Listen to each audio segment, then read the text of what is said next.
नमस्कार, मीना नहार, मीनाज किचन मध्ये तुम्हा सर्वांचं स्वागत आहे. मैत्रिणी, तुम्हाला एक सुंदर अशी आज नवीन रेसिपी दाखवणार आहे.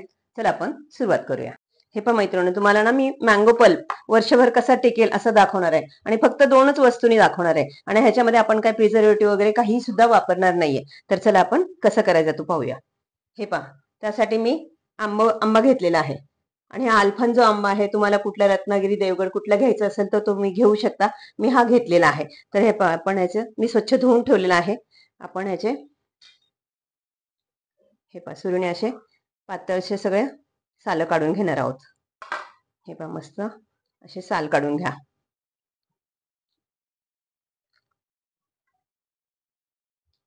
आणि गोड असा आंबा जसा तुम्हाला कुठला करायचा असेल तर तसं तुम्ही करू शकता. हे पहा, हे पहा आंबे मस्त आपण कट करून घेतलेले आहेत. तर ह्याचे आपण असे पीसेस करणार आहोत. पहा, हे पहा असे लांब लांब पीसेस वगैरे तुम्हाला कसे छोटे छोटे पीसेस करायचे असेल तर तसे करून ठेवा. हे पहा, हे असे सगळे आपण कट करून घेणार आहोत आणि पाण्याचा अंश बिलकुलही वापरायचा नाही. सुरी वगैरे तुम्ही चांगली क्लीन करून घ्या. हे पहा मस्त आपण सगळं काढून घेते.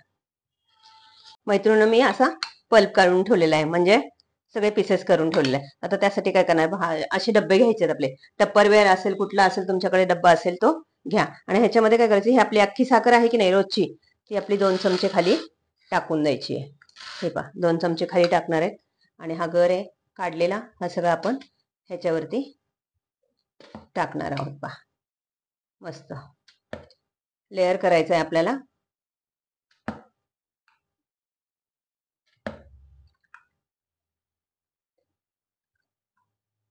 हे पहा थोडं टाकल्यानंतर पुन्हा 2 चमचे साखर तुम्ही त्याच्यामध्ये टाकायची आहे. जास्त पण नाही, 2 चमचे टाका. हे पहा असा लेअर पूर्ण करून घ्यायचा आपल्याला. आणि मैत्रिणींनो, तुम्हाला माझे व्हिडिओ आवडतात ना, मग नक्की लाईक, शेअर, सबस्क्राईब करा आणि मैत्रिणींना शेअर करा. तुमच्या सपोर्टमुळेच मी आज कुठपर्यंत आली आहे. पहा बरं.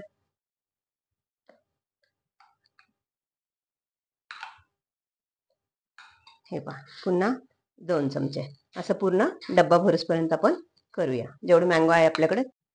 हे पहा मस्त डब्बा भरून झाला आणि वरतून अगदी थोडीशी एखादा चमचाभर साखर टाका आणि असं पॅक बंद करून फ्रीजरमध्ये ठेवा आणि ज्यावेळेस तुम्हाला पाहिजे त्यावेळेस तुम्ही काढू शकता. हे पहा, आता हे मी प्रिझर्वेटिव्ह करून ठेवलेलं आहे, म्हणजे ह्याच्यामध्ये प्रिझर्वेटिव्ह काही सुद्धा वापरलेलं नाहीये, पण ते करून ठेवलेलं आहे. आता तुम्हाला ह्याचा पण पहा रस कसा छान होतोय. पहा आता साखर वगैरे आपल्याला काही टाकायची नाहीये. हे पहा कलर पण केवढा सुंदर आहे आणि एकदम मस्त होऊन जातो. तुम्हाला परदेशात मुलांना पाठवायचं असेल तरी तुम्ही करून ठेवू शकता. हे पहा मी दरवर्षी मुलांसाठी करत असते. हे पहा मस्त असा थोडा वेळ बाहेर काढून ठेवायचा आणि हे करायचं, पुन्हा डब्याला झाकण लावायचं आणि फ्रीजरमध्ये जाऊन द्यायचं. आता ह्याच्यामध्ये हा काढलेला आहे गर, ह्याच्यामध्ये आपण काय करणार आहे, थोडंसं दूध आणि थोडंसं पाणी, साखर वगैरे टाकायची नाही. आंबा गोड आहे आणि आपण आधी साखर टाकलेली आहे. आपण हे मिक्सरमधनं फिरून घेऊया. हे पहा थोडा सुंदर असा मँगोचा रस तयार झालाय. तुम्ही वर्षभरात केव्हाही करू शकता. पहा असं काही नाही की आंब्याचा सीझन पाहिजे आपल्याला, आणि अगदी तसाच होतं, कारण प्रिझर्वेटिव्ह काही सुद्धा टाकलेलं नाही. टेस्ट ही आजची आहे तशीच कायमस्वरूपी राहते वर्षभर. हे पहा केवढा सुंदर असा आपला मँगो पल्प तयार झालेला आहे. तर तुम्ही नक्की ह्या मँगोच्या सीझन मध्ये करून पहा आणि आवडला असेल तर लाईक, शेअर, सबस्क्राईब करायला विसरू नका. धन्यवाद.